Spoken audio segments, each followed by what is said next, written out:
Hi అండి, నమస్తే. Welcome back to home style cooking. ఈరోజు మనం వచ్చేసి అమెజాన్లో నుంచి ఒక 2 ప్రోడక్ట్స్ తీసుకున్నాము. అది అన్బాక్సింగ్ వీడియో చేస్తున్నాము. ఒకటి క్లాక్ అయితే, ఇంకోటి ట్రైపాడ్ తీసుకున్నాము. క్లాక్ అయితే చాలా బాగుందండి. రీజనబుల్ ప్రైస్కి వచ్చింది. 450 క్లాక్. ట్రైపాడ్ ఏమో అన్బాక్సింగ్ ఏం తీయలేదు. ఈ వీడియో తీస్తాకి చాలా కష్టం పడ్డాను.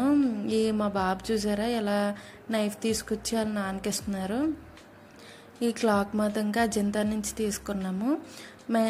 అది చూడగానే నాకు మన రైల్వే స్టేషన్లో క్లాక్స్లా అనిపించింది పెద్దగా. కానీ క్లాక్ అయితే చాలా బాగుంది. స్మూత్గా సౌండ్స్ ఏమీ లేకుండా, టిక్ టిక్ అంట సౌండ్ ఏం లేకుండా బ్యాటరీ వేసాక చాలా స్మూత్గా వెళ్తుంది. బ్యాక్ సైడ్ ఏమో బ్యాటరీ వేసుకోవాలి. పైనేమో వైట్గా ఇచ్చి సైడ్ ఏమో సిల్వర్ షైనింగ్ చాలా బాగుంది. పెద్ద పెద్ద లెటర్స్ వచ్చినాయి చూసారా, స్మూత్గా వెళ్తుంది. ఇది 450 తీసుకున్నాం మేము. Thank you for watching. Subscribe.